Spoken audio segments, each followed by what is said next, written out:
दोस्तों नमस्कार, मैं हूं आलोक पाठक और आप देख रहे हैं न्यूज लॉन्चर यूपी और उत्तराखंड। कल उत्तर प्रदेश में अखिलेश यादव ने भदोही सीट टीएमसी के लिए छोड़कर सबको चौंका दिया, क्योंकि किसी को उम्मीद नहीं थी कि समाजवादी पार्टी जिसका कांग्रेस के साथ गठबंधन है, वो पूर्वांचल में एक बहुत महत्वपूर्ण सीट भदोही, जी हाँ, जिस भदोही की लोकसभा सीट 2009 में एग्जिस्टेंस में आई है, उसके पहले भदोही दूसरी सीट का हिस्सा हुआ करता है। भदोही लोकसभा सीट 2009 में आई और इस सीट में, इस लोकसभा सीट की सारी विधानसभाओं में 2022 में समाजवादी पार्टी का प्रदर्शन भाजपा से अच्छा रहा और 2022 में इस लोकसभा की 3 विधानसभा क्षेत्रों में समाजवादी पार्टी ने जीत हासिल की और भारतीय जनता पार्टी सिर्फ एक विधानसभा में खुद जीती थी, औराई में, जहां पे वो 1000 वोटों से जीती थी, और ज्ञानपुर उनके सहयोगी दल ने 3000 वोटों से जीती थी। यानी ये सपा का गढ़ था माना जाए 2022 में के चुनाव के नतीजों को देखते हुए। लेकिन ये सीट उन्होंने दे दी टीएमसी के लिए और टीएमसी ने यहां पे उतार दिया है उत्तर प्रदेश में कांग्रेस के पूर्वांचल के एक जमाने में सबसे बड़े ब्राह्मण नेता रहे, जो उत्तर प्रदेश के मुख्यमंत्री भी रहे हैं, पंडित कमलापति त्रिपाठी। स्वर्गीय पंडित कमलापति त्रिपाठी 1972 के जमाने में उत्तर प्रदेश के मुख्यमंत्री थे, बाद में भारत सरकार में रेल मंत्री भी रहे और ये माना जाता है कि बनारस और आसपास के क्षेत्रों में ब्राह्मणों के निर्विवाद नेता थे। पंडित जी के नाम से मशहूर थे, औरंगाबाद हाउस उनके निवास को माना जाता था। पंडित जी 1980 में खुद जो है वाराणसी लोकसभा से निर्वाचित हुए थे। 1984 में जब इंदिरा गांधी की मौत हो गई थी तो राजीव गांधी ने उनसे अनुरोध किया कि कमलापति जी, आप चुनाव मत लड़िए बल्कि चुनाव का संचालन करिए। इसलिए उन्होंने अपनी बहू को लड़ाया था चंदौली से, जो बनारस के बगल की सीट है, और बनारस की सीट पे श्यामलाल यादव को लड़ाया था। खैर, अभी क्या हुआ है, अभी टीएमसी ने कमलापति त्रिपाठी के परपोते ललितेश पति त्रिपाठी को भदोही से लोकसभा का प्रत्याशी उतार दिया है। इस समीकरण के जरिए बेसिकली कास्ट इक्वेशन को ठीक करने की पुरजोर कोशिश की है अखिलेश यादव ने। ये पहले से ही पता था कि अखिलेश यादव ललितेश पति त्रिपाठी को ही चुनाव लड़ाएंगे। दरअसल ललितेश पति त्रिपाठी, चूंकि पूरी खानदान उनकी कांग्रेस से जुड़ी रही, लेकिन 2021 में वो कांग्रेस छोड़ के टीएमसी में शामिल हो गए थे। तो और इसके अलावा वो लगातार अखिलेश यादव से टच में थे। ललितेश पति त्रिपाठी मिर्जापुर की मड़िहान विधानसभा सभा से 2012 में विधायक भी रह चुके हैं। 2017 में वो कांग्रेस और समाजवादी पार्टी के संयुक्त प्रत्याशी थे, लेकिन वो चुनाव हार गए। खैर, ललितेश पति त्रिपाठी को अब टीएमसी ने वहां उम्मीदवार घोषित कर दिया। वो सीट, जो लोकसभा सीट जहां पे की भारतीय जनता पार्टी 2019 के लोकसभा चुनाव में जब सपा बसपा एक होके लड़े थे, उस सीट को भारतीय जनता पार्टी वहां मुश्किल से 40,000 वोटों से चुनाव जीत पाई थी।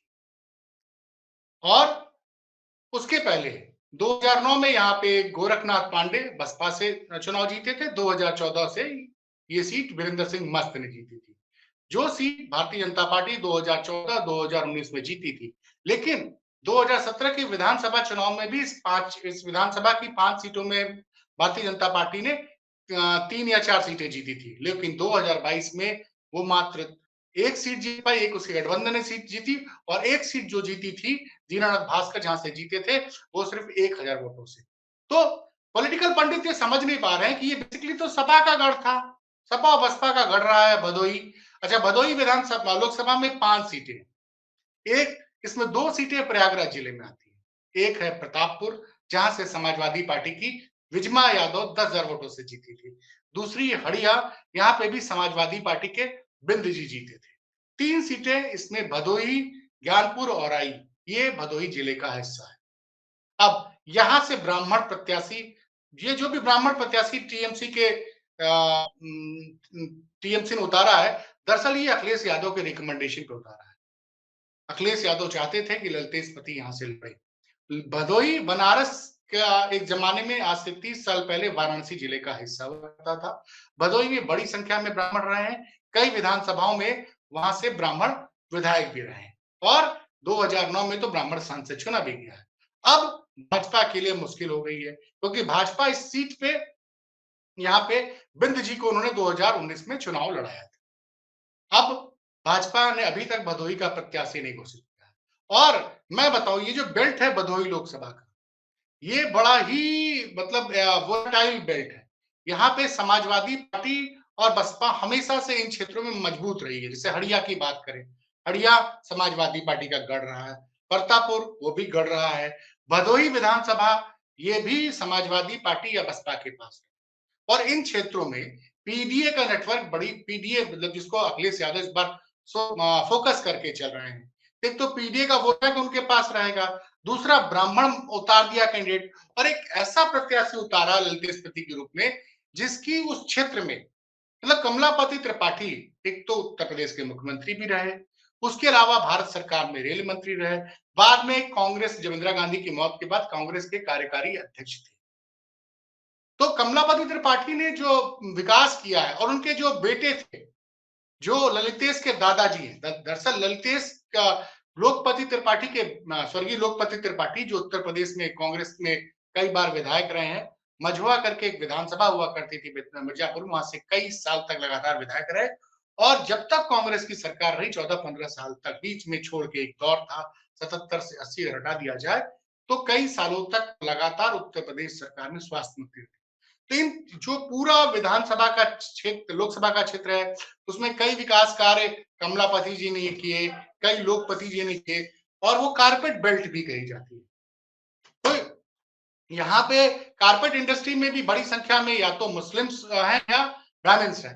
तो इस कॉम्बिनेशन को ध्यान में रखते हुए अब चौंका दिया है, अब चौंका दिया है अखिलेश यादव ने। ललितेश पति वैसे लड़ेंगे टीएमसी के नाम पे, लेकिन ब्राह्मण वोटों को पूर्वांचल में अपनी तरफ साधने के लिए, दरअसल पूर्वांचल ही वो जगह है जहां पे 2019 के बाद, 2014 के बाद या 2017 का विधानसभा चुनाव हटा दें तो मोदी का करिश्मा काम नहीं कर। अब आप पूछेंगे कैसे, तो मैं एक एक चीज बताता हूँ। 2019 में आता हूँ, 2019 लोकसभा क्षेत्र में चुनाव में पूर्वांचल में कई सीटों में गठबंधन चुनाव जीता था। गाजीपुर जीता था, बनारस के बगल का जिला है। चंदौली में भाजपा जीती जरूर थी, लेकिन 11-12 हजार वोट की मार्जिन से। जौनपुर भी गठबंधन ने जीता था, और उसके अलावा मछली शहर मात्र 3-4 हजार वोटों से जीता था।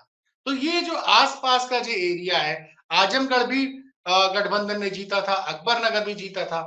तो इस एक सीट के जरिए इसे, और विधानसभा चुनाव में तो मैंने बताया, जैसे भदोही लोकसभा की 3 सीटें सपा ने जीती थी, जौनपुर में 8 में से 3 जो है वो सपा ने जीती थी, गाजीपुर में तो पूरा पूरा सुपड़ा ही साफ हो गया था, बीजेपी एक सीट नहीं जीत पाई थी, चंदौली में भी सपा जो है एक सीट जीतने में कामयाब रही थी। तो इन पूरे क्षेत्रों के समीकरणों को ध्यान में रखते हुए, क्योंकि इन सारे क्षेत्रों में पूर्वांचल में ब्राह्मण मतदाताओं की संख्या लगभग 10 से, कई जगह पे तो 10 से 15-20% तक है। और भदोही के बगल का लोकसभा चुनाव क्षेत्र है मिर्जापुर। मिर्जापुर वहां से लड़ती हैं, वो गठबंधन में सीट गई है भाजपा के, और अपना दल के की जो अनुप्रिया पटेल है वो सांसद है। मिर्जापुर में बड़ी संख्या में ब्राह्मण है। तो ये जो व्यूहरचना कर रहे हैं, मैं ये सारी चीजें आपको आंकड़े की नजर से इसलिए समझा रहा हूं कि कई लोगों ने कल ताज्जुब किया, कई अखबारों में लिखा कि यार ये समाजवादी पार्टी का गढ़ था भदोही, 3 विधायक थे से 5 में से, तो क्यों नहीं अखिलेश यादव ने अपना प्रत्याशी घोषित किया। लेकिन अखिलेश यादव एक एक फाइन बैलेंसिंग कर रहे हैं, जो फाइन बैलेंसिंग बीजेपी में नहीं हो पा रही है। दरअसल बड़ी संख्या में ब्राह्मण और ठाकुर दोनों इस वक्त भारतीय जनता पार्टी से, सरकार में से नाराज है कई मुद्दों को लेके। तो हर वर्ग की नाराजगी को भुनाकर सबको एक साथ लाने की प्लानिंग में ये कर रहे हैं। एक तो अपने यहाँ समाजवादी पार्टी से जो टिकट दे रहे हैं, ज्यादातर पीडीए को दे रहे हैं, और अगर ब्राह्मण को उतारना है तो अपने गठबंधन के साथी के रूप में उतार दे रहे हैं। जैसे कि कांग्रेस में से कई प्रत्याशी ब्राह्मण आ सकते हैं, और टीएमसी को प्रत्याशित रूप से।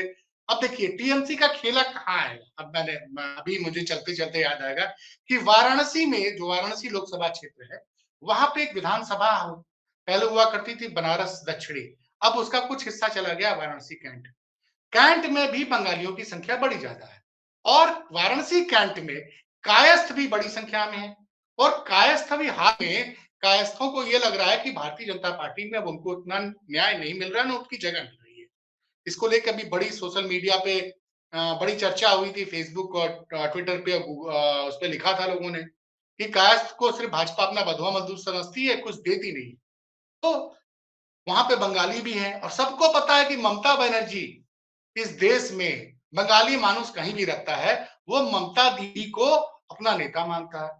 और कहीं न कहीं बंगालियों के मन में एक चीज है कि अगर गठबंधन बहुमत में आता है और टीएमसी की सीटें ठीक-ठाक होती हैं, तो अखिलेश यादव और बाकी दल शायद प्रधानमंत्री के रूप में ममता बनर्जी का नाम भी आगे कर सकती है। तो समझिए, इसीलिए ललित को दे दिया गया टिकट भदोही से। एक तीर से दो निशाने साध रहे हैं। तो एक तरफ तो भारतीय जनता पार्टी अभी तक भदोही में अपना प्रत्याशी नहीं घोषित कर पा रही है कि वो किसको उतारे। अगर वो ब्राह्मण चेहरा उतारती है तो परेशानी में है। बैकवर्ड जैसे बिंद को रिपीट करती है तो बिंद का परफॉर्मेंस ऐसा रहा कि 2019 में वो चुनाव जीते 50-55 हजार वोट से, और उसी क्षेत्र के विधानसभा चुनाव में जब 2022 में चुनाव होता है तो समाजवादी पार्टी अगर पांचों विधानसभा का वोट जोड़ ले तो लगभग 20,000 वोटों से लीड कर रही थी बीजेपी के मुकाबले। तो मतलब कहां एक 55,000 की लीड और कहां 20,000 वोट की लीड सपा को मिल गई। मतलब 75,000 वोटों का नुकसान 2019 से 2022 के बीच में हुआ है।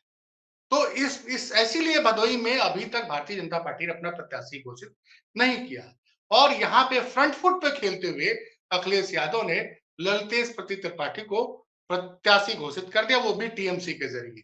देखिए, मैंने कहा ना, वो एजेंडा चल रहे हैं। वो अपने यहाँ ज्यादातर पीडीए को प्रत्याशी बना, पीडीए के लोगों को टिकट दे रहे हैं और जहां मजबूत ब्राह्मण सीट है उस सीट को गठबंधन को दे रहे हैं और गठबंधन से ब्राह्मण के मजबूत चेहरे को उतार दे रहे हैं। अब इसका नतीजा क्या होगा ये देखने वाला दिलचस्प होगा, लेकिन फिलहाल पूर्वांचल में ब्राह्मण वोटों को साधने के लिए अखिलेश यादव ने एक मास्टर स्ट्रोक चल दिया है।